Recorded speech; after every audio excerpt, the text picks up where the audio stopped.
Welcome back to the Modern Athlete Podcast. I'm pumped for tonight's guest, Harry Walker from Warhorse Athletics. He is the founder and head coach there. And Harry, I'm pumped to have you, man. I know we've been trying to do this for a couple of weeks now, and I appreciate you coming on. I've followed you through social media for a while without kind of knowing you, just kind of seeing you from afar, and definitely have one of the most impressive resumes from work standpoint as well as competitor standpoint. So I appreciate it, man. How's it going? Yeah, no, I appreciate you having me on. Honored to be here. And then just really quickly, just some of the stuff I've done. I was in the Marine Corps Infantry for 4 years. I got out of there in 2018. And then kind of at the same time, I started Wildland firefighting, and then, went to selection in the Army, eventually started my time in 20th Group. I did some anti-poaching before that over in South Africa, and then kind of through all of that, I've been training and competing in strongman. That's awesome, man. And going back, because obviously all those jobs are physical. So how did you find strongman, and why did you choose strongman as like one of your passions? So I actually kind of came onto it by accident, through college. I had started competing in powerlifting. Up until that point, I had played, rugby since high school. But I fell in love with the weight room because I could always see like, hey, the work I put in here directly translates to on the field performance. So I started competing in powerlifting after college for a competitive outlet. And when I was out in Hawaii, I was stationed out there with the Marine Corps. There was a gym called Mana Barbell down in Honolulu, and the Fit Expo, in Honolulu was going to come on, and I heard there was going to be a powerlifting competition. So I went down there to talk to the gym owners and sign up. And I got down there, and I had just come off of like a week or two in the field, and I got down there, and they're like, "Hey, yeah, sorry, the powerlifting's all filled up, but there's a strongman competition going on. The guys meet up every Sunday and train here. If you want to come on Sunday, you can, talk to them and see if it's something you'd be interested in." And I had already kind of like, I definitely knew what strongman was already, and I thought it was awesome. Like I saw on, ESPN, World's Strongest Man, of course. And I had kind of integrated some of that stuff in my training, since high school, just like old school strongman stuff. Um, and then when I met with this group on Sunday, I was like hooked immediately because they were obviously a very strong group of people, ranging from lightweight women up to super heavyweight men. But they were also extremely like kind. It's like a very cool, very kind, like welcoming strength community. But then it's also paired with these like brutal training methods and these brutal events. So I started training with them. I was supposed to do a contest with them, but our deployment kind of got shifted to the left. But then coming back, and right as I was getting out of the Marine Corps in 2018, that's when I did my first contest. But I'd kind of been training on and off of it before then. That's awesome, man. And and I know you're humble, but let's talk about the strongman competitions that you've won, because that's an impressive list. And I'll further question for you there as well. Yeah. So I it's funny because there's like a few kind of ways to compete in strongman. Um, if you're smart, maybe you compete like 2 or 3 times a year, and you stack like some 8 to 12 week training blocks together. I did that first competition, and I won it. It was called Oregon Feats of Strength, and that immediately qualified me for nationals. And in my head, I was like, oh well, I haven't competed that much, so I don't really know that much about strongman. So in my brain, I was like, I'm going to compete every month this year to get as much experience as I can. So I competed like 13 times the first year I starting strongman. And That's incredible. yeah, and that trend is like kind of continued. Like, I've competed in like 60 something competitions now since like 2018. And, and And that's I'm with gonna deployments and fire seasons and everything too. And I'm just going to hit pause for the listeners that aren't familiar with strongman. I've competed in some local competitions. The next day after a strongman competition, you feel like you got hit by a bus. So, like, it's different than powerlifting. Powerlifting, yes, depending on your weight class and how much weight you're lifting, you're pretty beat up afterward. but strongman's a whole different animal. So it's like a car accident. So the fact that you competed once a month for a year straight is psychotic. But Yeah, that's it awesome. was awesome. I learned a lot. Just to talk about some of like the cooler or more notable ones that I've won. I won World's Strongest Firefighter, the middleweight in 2023. I came second in the middleweight last year. Um, I've won 3 of the classes in World's Strongest Operator because they split it into like tactical and operator. So tacticals, fire, police, and like conventional military, and then operators, obviously, soft. And so I set it up so that I would never have to cut again. So I knocked all like the lighter weight classes out for that. I did lightweight operator, lightweight tactical, heavyweight operator. I won, and then I told my friend Jordan, Jordan Betts, who we talked about, that I'm like, hey, I'm just gonna get big and strong now. I'm gonna go against the big heavyweight tactical guys because they got some serious big old Texas boys down there, some SWAT officers and some firefighters who are like, they're bringing the heat. So I told Jordan, I'm like, I'm just gonna compete against those guys from now on.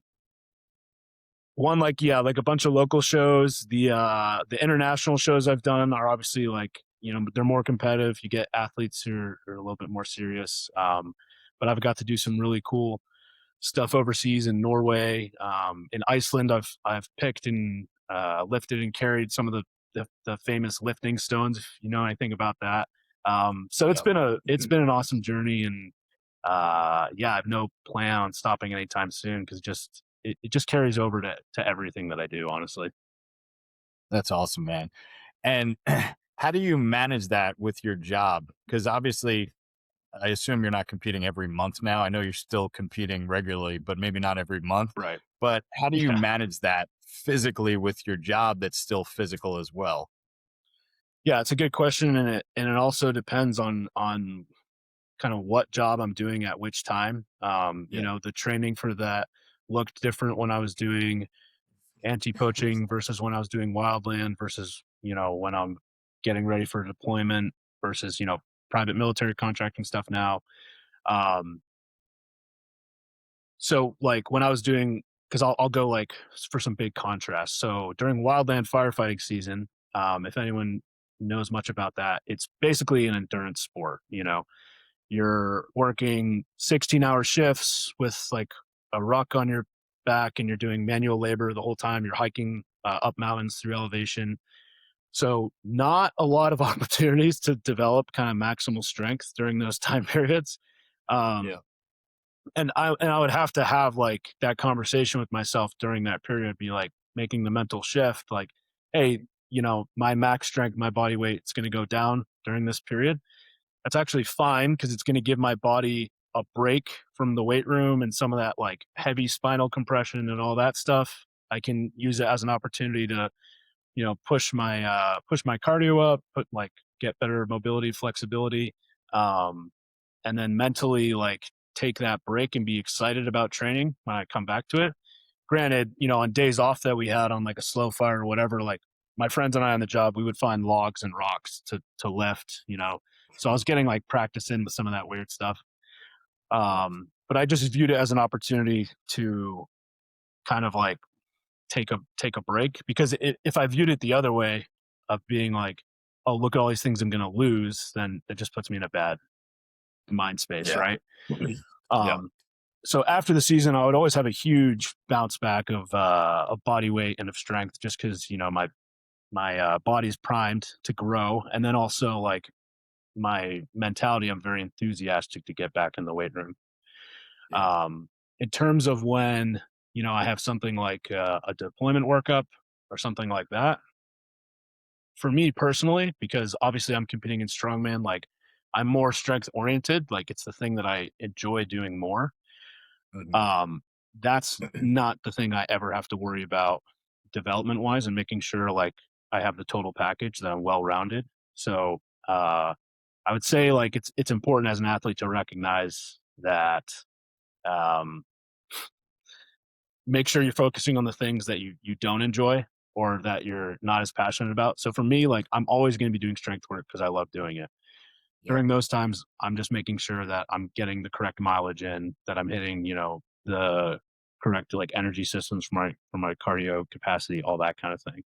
Yeah. But that's kind of how I fluctuate based on what I'm in prepping for. Thankfully, strongman is so um diverse and varied that like just by training strongman and competing in strongman, it takes care of like 80%, if not more, of my training, honestly. Yeah. And now with that, so for PT tests and things like that, let's say you have one like Yeah. 2 months, 3 months out, and you're in the middle of competition season. I guess you're always Hmm. competing. Do you Hmm. change your conditioning based on that? Like if you know you have a PT test coming up, especially because you gravitate towards the strength side of things. So do you Yeah. have to raise that up? Yeah, I'll add in just a higher frequency of some of the like some interval training and maybe some longer distance stuff. For the most part, if I don't have something like that coming up, like I always have a sprint day. Like I love sprinting, I love explosive movement, so I'll always have a sprint day. I'll always have a couple days where I'm doing some bike intervals and some bike sprints. And then if I don't have something coming up, it's one usually one day, either a ruck or a run throughout the week. But if I have something coming up, that's gonna increase frequency wise during the week. Nice. Okay.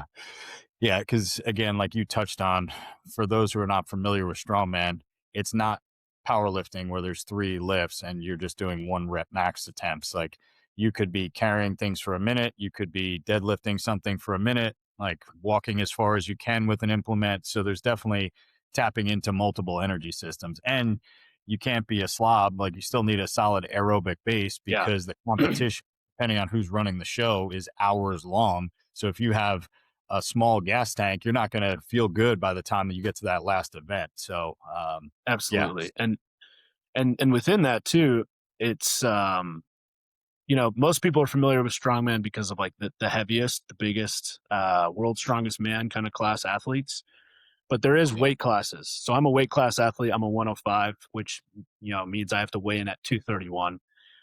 yeah, And then there's also like the 90 kilogram guys who are about 200. And between those two classes, you get a huge range of super athletic guys who they have great backgrounds in like field sport or whatever it is. So not only are they extremely statically strong, they've put a lot of time mhm, in the weight room, maybe they have a powerlifting background, but also these guys can move, and they're moving yeah, with these pretty impressive loads. They're picking up sandbags, they're carrying yokes, whatever it is. I mean, if you tune into any of the kind of bigger competitions or you just follow any of the weight class athletes, like especially these days, like the amount of skill across all kinds of things that they have is pretty insane.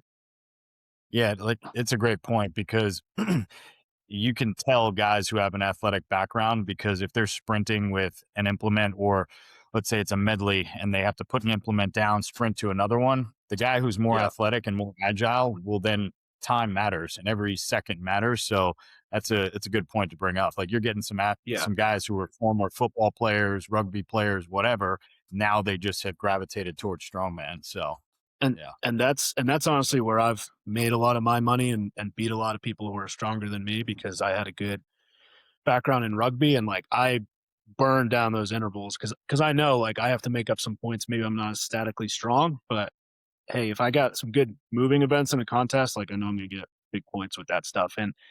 And two, like that's honestly the stuff I probably care more about because I see direct transference to that type of skill and that intensity in like the real world work, in wildland yeah, fire, in Marines, in Army, in that kind of stuff. yeah. And like where we kind of talked about it before we hit record here, but there's obviously a difference between training to get ready for a show and just having strongman implements or training in your program. So what do you want to dive a little bit further Yeah, into that? definitely. That's a good point. And I would say like one of the big things you'll see more in competing in strongman is the amount of like overhead events, overhead pressing, that kind of thing. Especially these days, like you're just going to see a really high degree of skill with the Olympic lifting and how it's Yeah. transferring over to that. That's not something I think you necessarily need for the tactical application. If you're interested in it, awesome. Like it's going to make you better in some ways. But for the tactical application, this is where strongman training versus strongman competing, I think, is a little bit more applicable. And that's things like heavy farmers carries, yoke carries, load management there, sandbag picks and carries, all that kind of stuff. Like if you can think of it in the term of like farm strength or like stuff that I would Yeah. do in the farm or, um, fighting a person or having to pick someone up and carry them, a wounded person, that kind of stuff. That's where those implements make a lot more sense. With the competing, you're going to get more, weird stuff, throwing and overhead pressing, but everything else, like the loaded spinal flexion and, picking up the atlas stones or picking up a heavy sandbag and loading it to something, carrying something for a long distance, all that stuff is amazing for all of the tactical applications, police, fire, military, and I highly suggest people do more of it. Yeah. And with that, it's a good point, like on the spinal flexion, because people on the internet, there's good parts of social media and then bad parts. But Yeah, lifting something with a rounded back, obviously in real world, I'm not doing the job, you've done the job, but like when you've had to move an object, whatever it is, you're yeah. not thinking about it like a straight barbell with perfectly even weights on each side. You're going to be lifting it, I assume, with a rounded back, possibly. No, I would love for any of the people saying that you can't lift stuff with a rounded back to go out and work a seasonal wildland fire and have be moving trees that are cut or pick stuff off the ground or like wearing kit and doing a buddy drag. Like your back is going to round. That's what the back was designed to do. If it wasn't, then it Yeah. wouldn't bend that way, Yeah. And yeah, building confidence and strength in that range of motion.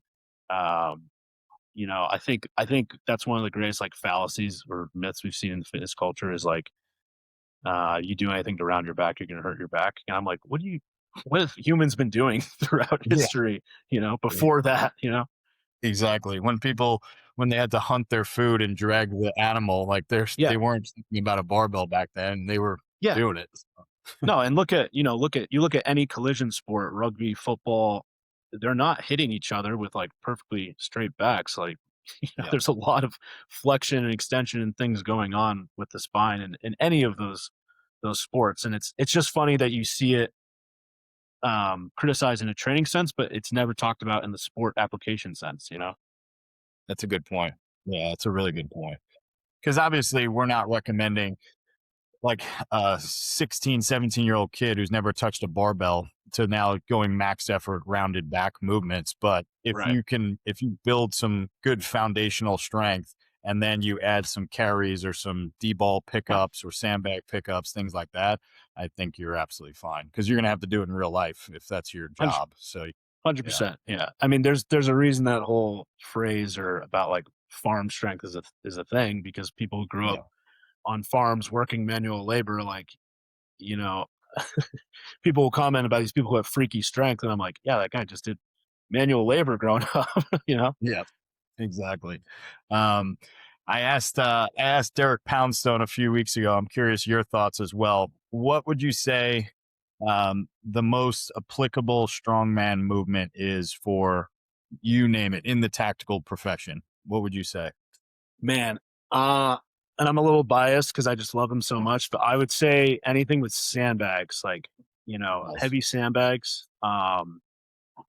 And not just because of all the applications that you see that, like having to do a casualty drag or pick someone up, but also just because of how useful that training tool is and how easily it can be Mhm. like transported around.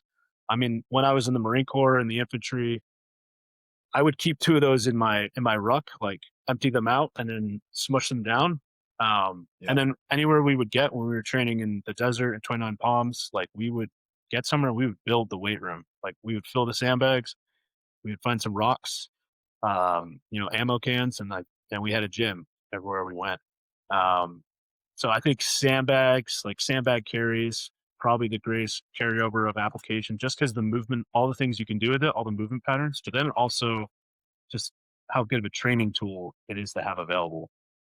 That's awesome. Yeah, that's a great point, especially because, like you said, when you think of a sandbag, you immediately think, "Oh, I can't travel with this." Well, dump out the sandbag and carry it, fold it up, pack it in your bag, and then find some sand wherever you are. So that I didn't even think about it like that, but that's a great point. So, Yeah, and I have kind of like a checklist of travel tools like you can bring with you based on how long I'm going away for and where I'm going. Like I always have bands and something like that.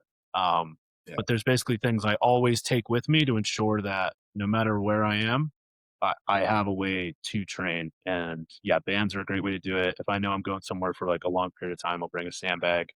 And then lots of like carabiners or weird attachment things so I can literally like build stuff and like hook stuff together.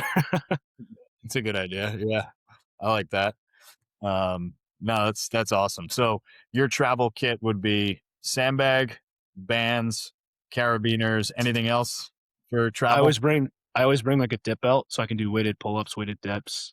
That's a good idea. Um, some like soft tissue tools like lacrosse ball or something like that. They have these really cool compressible foam rollers now, Oh, just for nice. some soft tissue stuff.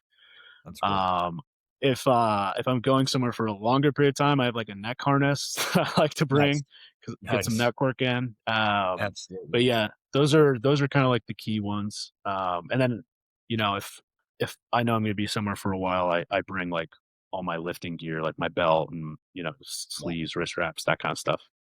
That's awesome. Since you brought it up, I'll go down that rabbit hole as well. I'm a big proponent of neck training. In college, I worked with wrestlers, football players, things like that. So, obvious reasons I used it in the training program. But for tactical professionals, I feel like there's a gap because Yeah, unless you played a sport that required neck strength, it's kind of out of sight, out of mind. And a lot of people don't necessarily know how to train it. So, yeah. you're obviously a proponent of it. You can obviously tell just in the t shirt there. But so, what besides aesthetics, what is the benefit for a tactical professional to train their neck? Yeah, great question. Obviously, in any sort of combative situation, if you have a stronger, more stable neck, that's less potential damage that can be done to the brain because you can absorb the force better from any sort of impact. Can make you harder to choke out. Yeah. Someone's going to hurt their hand, punch you in the face. That's why I like doing it. But also, a lot of the time too, if we're doing sustained operations for days, weeks, and the helmets that we're wearing are getting pretty heavy these days with the amount of attachments that we have on them.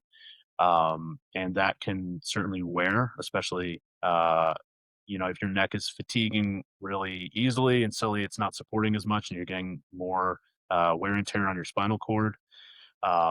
If you are in some sort of collision or IED blast, same thing we kind of talked about before with the collision is like I want a big strong neck to be able to stabilize that as much as possible to Mhm. minimize that risk of brain injury, brain damage. So, and I mean, I would say on top of that, just the aesthetics piece of it.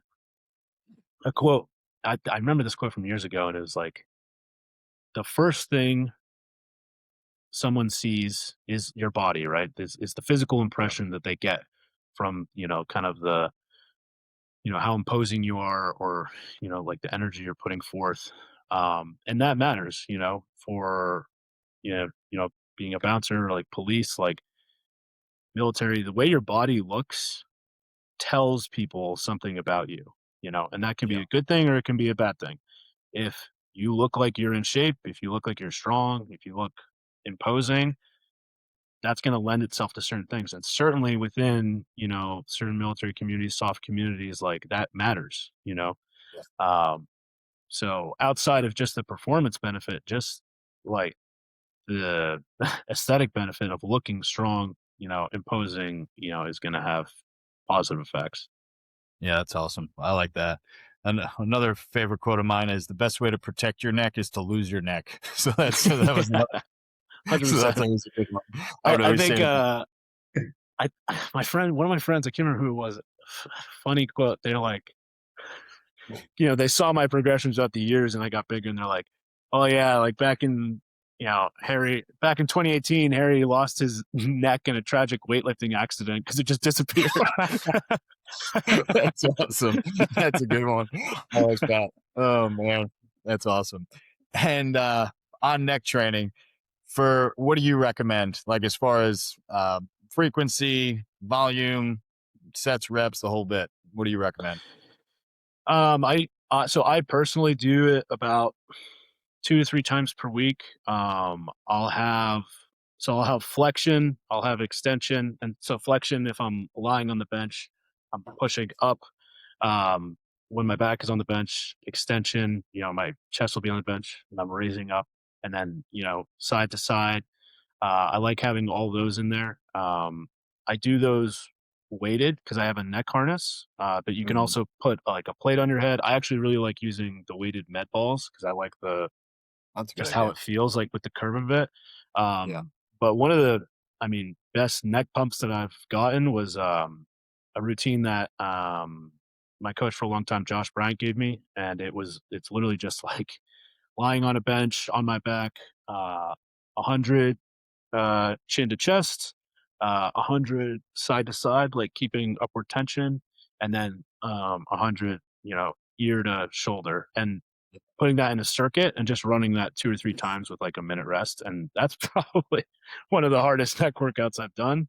I worked on wrestler bridges for a while, just to kind of like get that piece in. So there's so many things to do with it. I really like doing backward sled drags when I have a harness Yeah. that I can link into, Yeah. just resisting that. So it really is just about kind of like understanding the what your options are with the movement patterns, and then if you can figure out a way to load it safely and not not Yeah. crush yourself, then you can really get after it. No, that's awesome.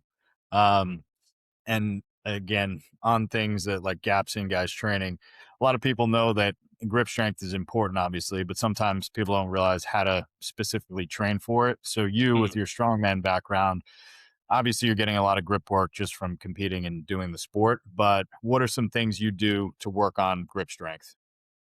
So yeah, obviously, like a lot of heavy carries with strongman, Yeah. varying the distances of those carries, like having very heavy work, that's anywhere from between like 20 to 50 feet. Having some longer stuff, anywhere from 100 to 200 feet. I also like to vary the sizes of the grips that I'm working with. So those little grip tools called fat grips are great because it can add some variety into like your pressing or your rowing, and also getting like a better grip stimulus. Um, a lot of single arm work, single arm hangs. But the hand is so interesting because there's so many different types of grip strength. Yeah. There's pinch, there's crush, there's all these different ways to do it. And so the important thing too is to know like which type of grip strength you're trying to train, and doing Yeah. something appropriate for that. If you look at why rock climbers have such amazing grip, because if you think about what they're doing, they're maybe sometimes only able to use one or two fingers, and basically supporting their body weight on that. And it's a ton of time under tension. Like they're doing that for, it's not like a 60-second set, they're doing that for 10, 15, 20, 30, however many minutes it takes to complete the climb. Um, so if people just think about it in terms of like what they're trying to accomplish, what type of grip they're trying to accomplish, it's easier to kind of figure out how to do it. And for like gripping pistol, gripping rifle, do you have any specific recommendations that you have for that? Especially if people aren't sure, like, all right, do I work on my crushing grip? Do I work my pinch Mhm. grip, my supporting grip? Anything you can think of? I think, yeah, when in doubt, especially because most people don't have access to a lot of like the specific Yeah. grip tools or implements. Um, there's a lot of stuff you could just do in the rack with the barbell. Like if you're just doing timed holds, like front holds, like the way you would do a double overhead deadlift, Yeah.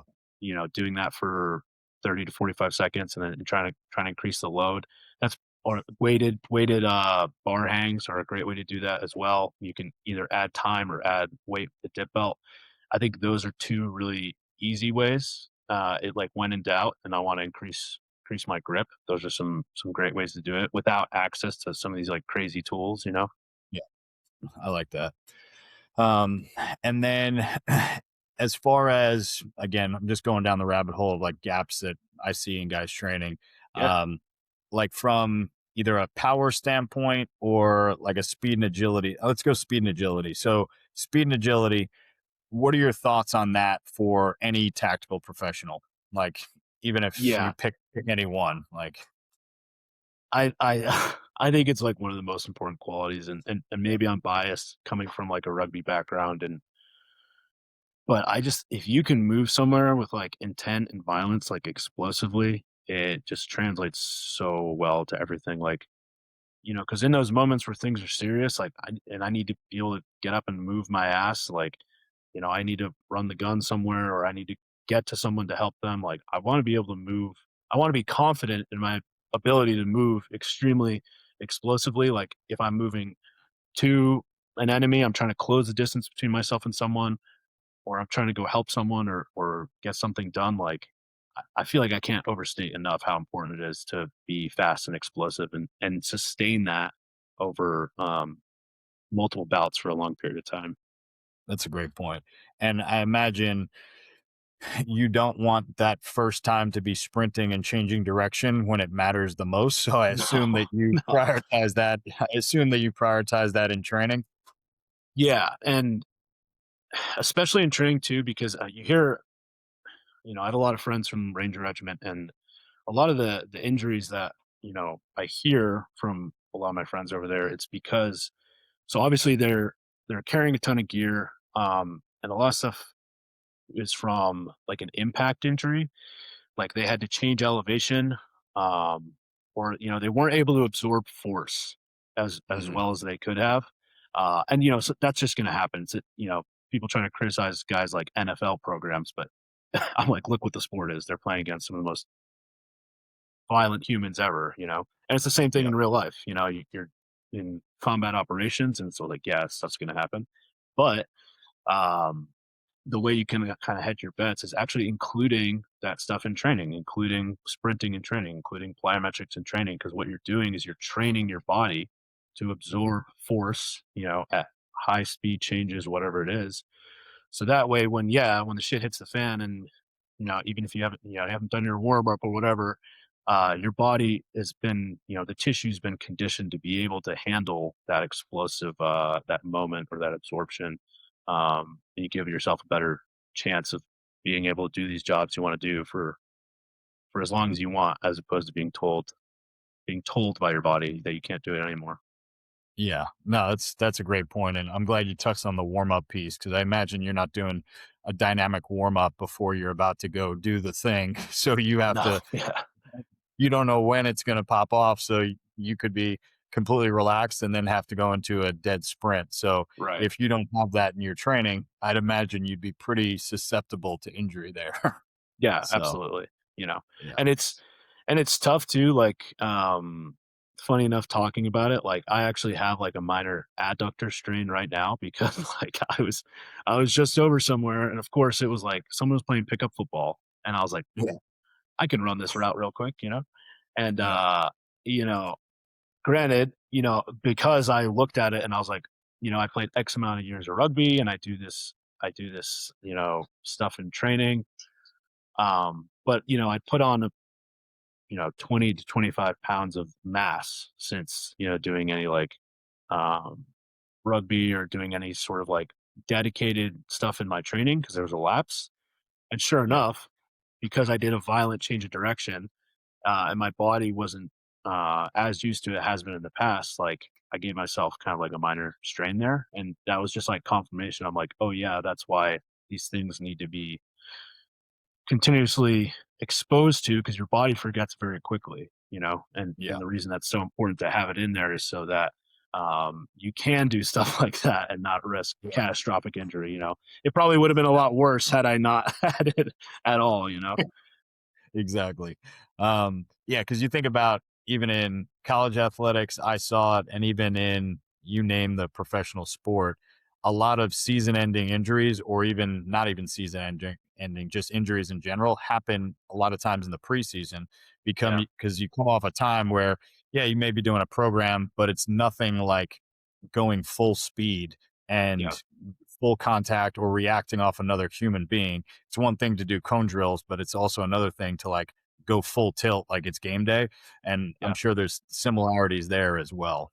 So Yeah, I mean, your training should match the demands of the sport. That doesn't always mean the sport or the job.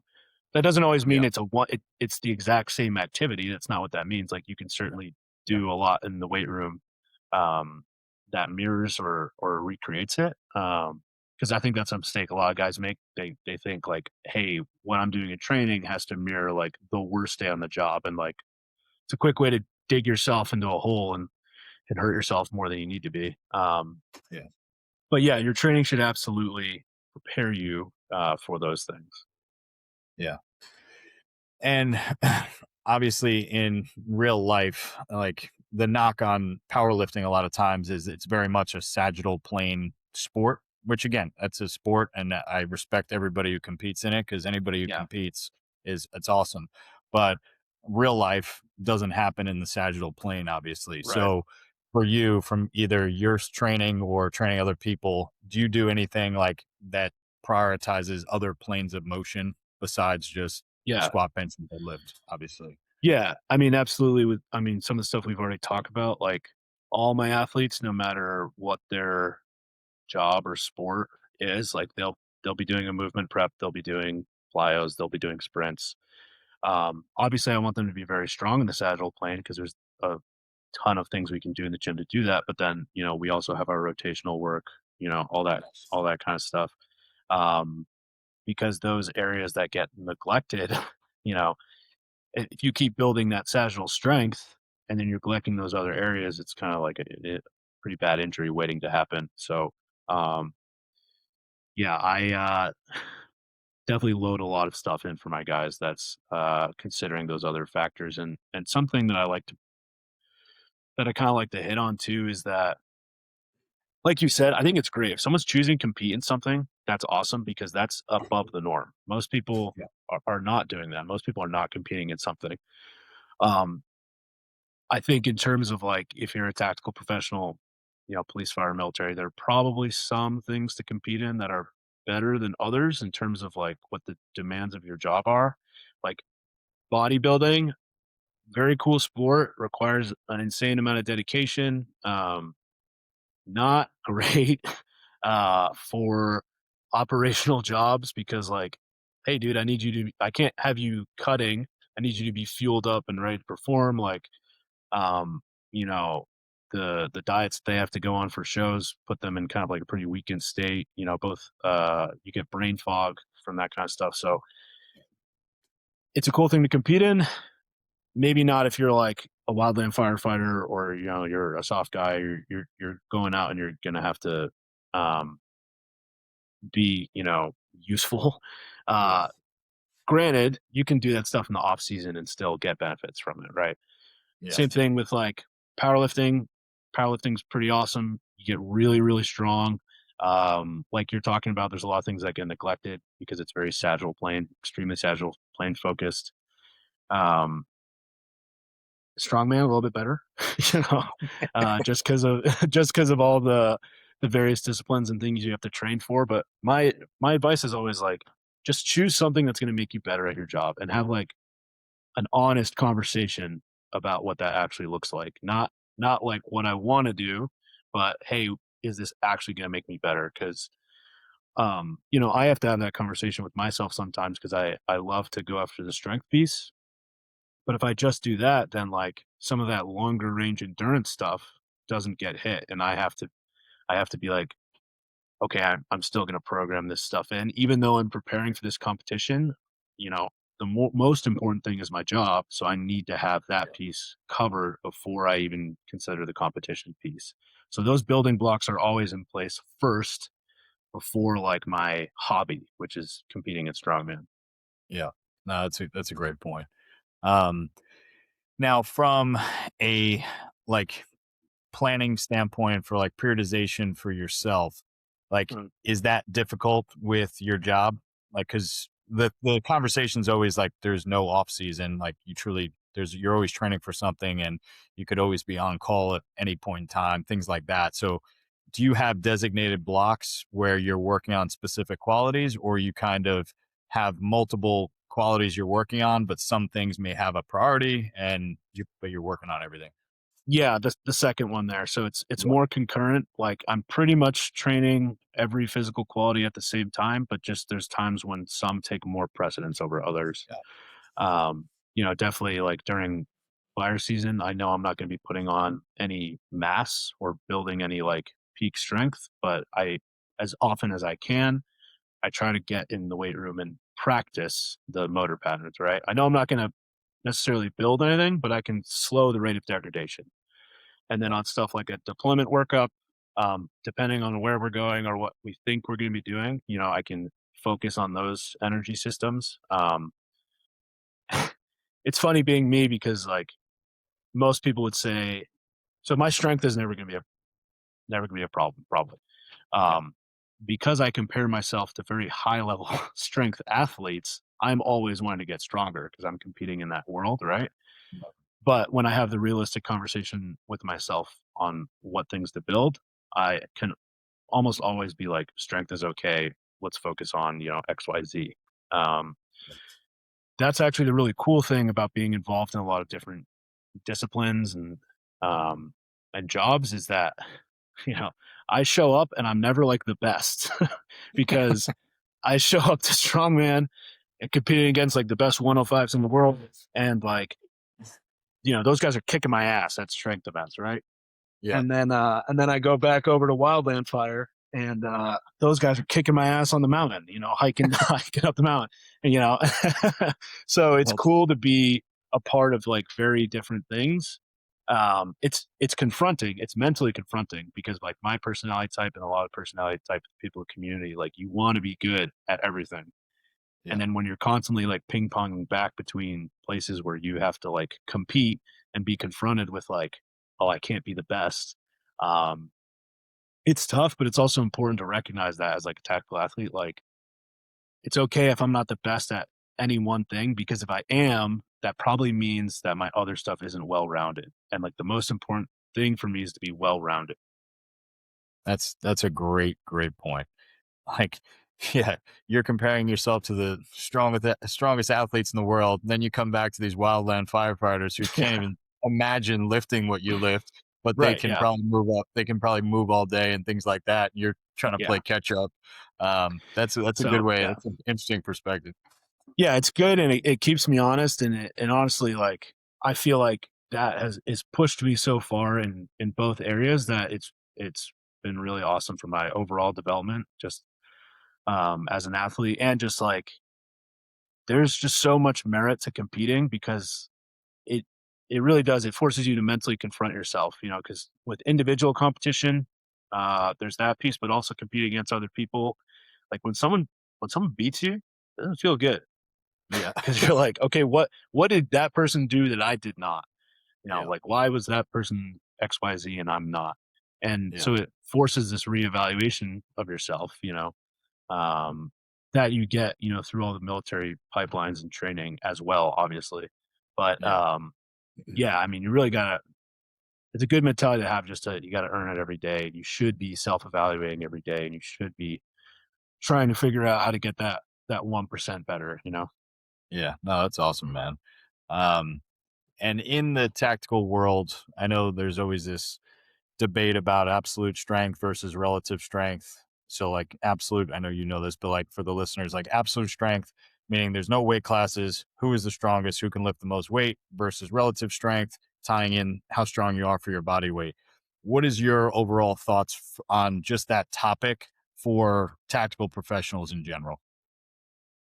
I mean, just yeah, going back to being well-rounded, you need both. Yeah.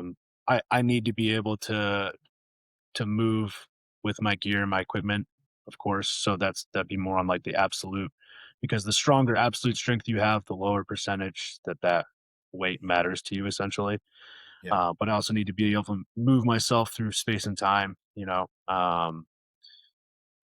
Absolute strength is pretty great if you're getting into kind of any hands-on scenarios with Yeah. someone. I mean, when you get grabbed by someone who's very strong and has crazy grip strength, like that's a different feeling. Yeah.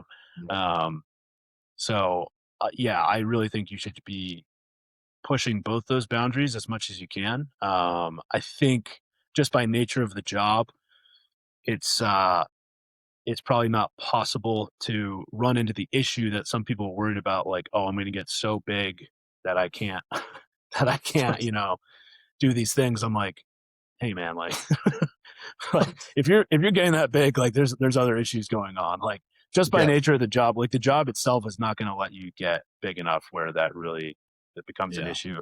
Um, because probably the community will remove you from the yeah, community, right? So those yeah, those guidelines exist for that very reason. And so I think people sometimes just think in two extremes of those yeah, things because you really can have both. You can build your absolute and your relative strength currently, and that I believe if you're doing well, they complement each other. So yeah, yeah. No, 100% agree. Yeah, I figured that's what you're gonna say, but I was curious how you answered it. So no, that you hit the nail on the head there because I know it's sometimes a big topic of discussion. mhm. Is that absolute versus relative? I feel So like the people who are bringing that up or arguing about it are probably someone who knows they're too developed in one, and they're aware of a deficiency, and they're like, "Yeah, the other one is bad." I'm like, "Well, that probably tells me you suck at one of them." exactly, that is Yeah. a great point. That's an even better point. Um, Cool, man. And then what is your like training split? Because I've seen a lot. I've trained in strongman myself, seen other competitors and like how they train. Do you have an event specific day for your event, like for your event day, or do you sprinkle it throughout your training? Yeah, I sprinkle it. I'll usually have, because I'm fortunate because I have like a really good strongman gym near me. Yeah, It means I can train events multiple days a week. nice. In the past when I didn't have that, or I didn't have equipment, I would do it on one day. So like when I Yeah, started in Hawaii, I would do 3 or 4 events on like a big strongman Sunday, and that'd be like a 3 or 4 hour session. It was brutal, yeah, but it was good. Um, but when I can, I sprinkle that stuff throughout the week. nice. And how many days a week do you strength train versus how many days a week do you condition? Um, right now, right now because I'm getting ready for a few shows, strength train 4 days a week, 4 to 5 days a week, and then separate conditioning is just two right now. But I also do some stuff on my strength training days too. I'll do Yeah, some like zone two work at the end. But nice. dedicated conditioning is I have a couple days of that. Nice. And from a conditioning standpoint, when you're getting ready for a show, does that conditioning look different? Meaning, like, are you Yeah, going more low impact cardio options versus pounding the pavement running? yeah, I'm definitely looking at like the bike a lot Yeah. because yeah, I am getting a lot of impact from the event training, even if it's something as short distance as like a yoke carry or like a duck walk, like that does add up. Yeah. And I don't want to be. What I'm also concerned about too is kind of being as efficient as possible with my like energy management. So I don't want to be going on like long runs Yeah. when I know I've got some like crazy event training because and you know this from training strongman, like those events, if you're doing, the, you're gonna laugh at this. The next show I'm doing has 9 events. It's a lot of Oof. events, right? Oof. So if you do even 4 or 5 events in a week, that's crushing your nervous system. Like when it's heavy 100%. and you're deep in your peak and you're getting close to the show, having excuse me, handling the heavy weights. You make that 9 events. I'm like, I don't want to add any runs on to that. You know what Yeah. I mean? I don't blame you. Oh Yeah, man, that's brutal. Um, all right, so you go more like bike or low impact options just to yeah, obviously work on whatever qualities you're trying to. And then if you're not training for a show and let's say you have a PT test, you'll maybe turn some of those interval instead of being on a bike, you'll do more interval run or something like that. yep, exactly. Nice. And then as far as wildland firefighting, I've just seen, so you can speak to it further, but you're obviously doing a lot of ascent conditioning, going up and down mountainous Yes, terrain. Um, so I think it's super interesting. I've read a lot of the uphill athlete books and things like that. And now what is like, do you change your conditioning based on that season? Like, will you do more ascent conditioning work or something like that? Yeah, I will. I'm lucky now because I live in Utah, so I have a lot of access to Nice. big changes in elevation. Um, when that wasn't the case, I would utilize the stair stepper a lot. Stair stepper is a Yeah. great torture device, especially getting ready Nice. for Wildland. Yeah. And then I would just try to get to like a healthy, slowly build like a healthy overall mileage, just prior to the season, like a weekly Nice. mileage. And those were like kind of like the main things I tried to do. Yeah. If you work in wildland and you live in an area with like pretty big hills or mountains, like you're really set up for success. If you're from Yes. the middle of the country, yeah, Yeah. get on that stair stepper. Yeah. I'm in Middle Tennessee, so yeah. Yeah. There's still some terrain, but different than where Right. you are. So, Right. Yeah. uh, do you do anything for? Because I imagine when you're fighting these fires, it's not always uphill. There's going to be some downhill components, Yeah. and just from being in the woods, hunting, things like that, the uphill is tough, but then the downhill is what beats up your joints Yeah. even Oh more. man. So, do you do anything? Well, if let's say put it like this, you're in Utah, so you can go up and down mountains, so there's nothing more specific to doing it than doing that. But if you didn't live there, would there be something you'd think about doing just to hit the descent component, or is it just stair stepper and just figure it out?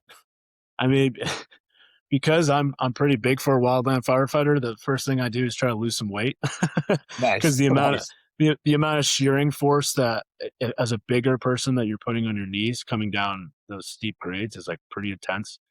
Yeah. Um, in terms of like that kind of stuff, things that I like that I kind of always have in is like I'm going to be doing some like reverse sled drags, a lot of sled work Nice. seems Nice. seems to help with that. I like that. And then um, maybe not so much like an exercise selection prescription, but like there's a lot to just like learning how to like walk downhill, like as opposed to, hey, if I have like a straight shot down, I'm not going to just take that straight line. Like I'm going to Yeah. zigzag down that route and I'm going to like Yeah, that's a good vary, point. the pressure and the angle that I'm putting on my knees, and this is just something you pick up on the job, watching the other firefighters, um, learning how to hike differently in terrain, like when I'm going up steep grades, I'm not taking those big long strides that I do when I'm, rucking on flat terrain. Like I'm taking these like little goat steps and you kind of like Yeah. stacking the bone structure on itself to save as much of that muscle energy as I can. Yeah. Um so that's the thing like I would say is and Yeah. it's a lot of on the job training and learning just how to kind of move, but Yeah. understanding that the way you move on flat terrain is not the same as steep grades. That's a good point. And how heavy is your pack that you have to wear for the wildland firefighting? So when you do your pack test, which is kind of like the initial fitness test, it's about 35 pounds. During like a fire assignment, depending on what type of crew you're on, it'll probably stay around like 45 to 50. Um, Yeah. granted, there are if you know what smoke jumpers are, those are the guys who are going out to like low access fires out in the middle of nowhere and they jump out of the planes and they get dropped right in. Yeah. Those guys can be carrying up to like 130, 140 pounds because they're just jumping in with a lot of stuff. So, and then they have Wow. to carry all that to, basically like their campsite and drop it off and then start working. Gotcha. So it's going to vary throughout the assignment. Yeah. Like you could also have an instance where you're on a hand crew, which is kind of like the infantry of wildland fire, and an engine comes up and it has water and they have all their hose attachments and they need you to like run a lineup. And suddenly now you're carrying 20, 30 extra pounds of hose line, Yeah. on your tool and you're hiking that up.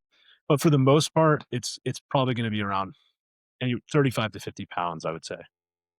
And you touched on briefly, there's a conditioning test that you have to do for that. Yeah, it's called the pack test. It's the same across all the agencies as far as I'm aware. And let's see if I remember this correctly. It's 3 miles and 45 minutes walking. So you're not allowed to Okay. jog. You're not allowed to jog it at all. It has to be like a brisk walk. And that will Okay. be, yeah, with your pack on. And And that's actually, like 35 pounds? I believe it's 35. Yeah. 35. Okay. it's like one of those things I'm not great at remembering because it's like it's the minimum standard, and Gotcha. I don't think it's ever a good idea to remember the minimum standard. I think you should always be looking at Yeah. at the max. But yeah, they have a pack test, and then each crew usually has their own specific fitness test that they also run with a lot of crews. There's like a specific hike or trail that they do within a certain amount of time and weight. Gotcha. Because you have different standards for different types of crews. Some have higher fitness standards than others. Gotcha. Okay. That's super interesting. Yeah, I always find that very fascinating just to even train for and then do the job. And then last one, because I like getting down this rabbit hole. So I find that a lot of people, I've just seen it just in general population, not a lot of people know how to swing a sledgehammer or swing an axe. Do you Mm. do a lot? Do you like doing the wildland firefighting? I imagine you have like power tools that you don't have to swing an axe all the time, but I imagine there's still a point in time where you have to Yeah. rotate and swing. Most of the crew is going to be swinging a tool of some Okay. sort, either a Pulaski or a scrape, which is kind of like a shovel bent at a 90-degree angle. Yeah. And then there'll be like 3 or 4 saw teams. So one sawyer, one guy with a chainsaw, and his like assistant who moves everything he cuts. But most of the Gotcha. guys are swinging tools. So, Wow. and yeah, you figure out real quick who who grew up doing manual labor or construction, because Yeah. some people don't know how to swing tools at first, but they got to learn real quick. I imagine you get pretty good pretty quick because you learn Yeah, the wrong yeah. way. And Yeah. also, like, there's different uses for it. Like, you got to remember these are 16-hour shifts, so hey, you better be swinging and using that tool in a way that you can sustain for that Yeah. period of time, right? Like, they're not max effort swings every time because Yes. you last like 3 minutes, right? 100%. Um, but there's sometimes, when you're digging a line, because basically the way um, you fight a wildland fire is you have your saw teams and they go out and they clear like a lane, and then the dig team comes in after and they're digging down to the mineral earth and they're creating a fire break. So they're creating an area where the fire has nothing to eat, no fuel. Yeah. Um, so sometimes in that, there's all these root systems and all this kind of stuff in the ground. So the Pulaski, it's like a pickaxe on one end and an axe on the other. And Yeah. sometimes there's these huge, thick roots, and that's like a time when, yeah, you do know how to like swing that axe with some force and bust up those roots. Yeah. Um, but yeah, also, don't cares if you're like a one swing hero if you can't work for a whole 16 hours. Yeah. That's a great point. Yeah, because I'm a big proponent of swinging a sledgehammer. I think everybody should do it. Yeah, I think it's good for your lower back and just hitting those rotational movements. But yeah, for anybody who's put it in a workout, I know you realize this just from doing the job.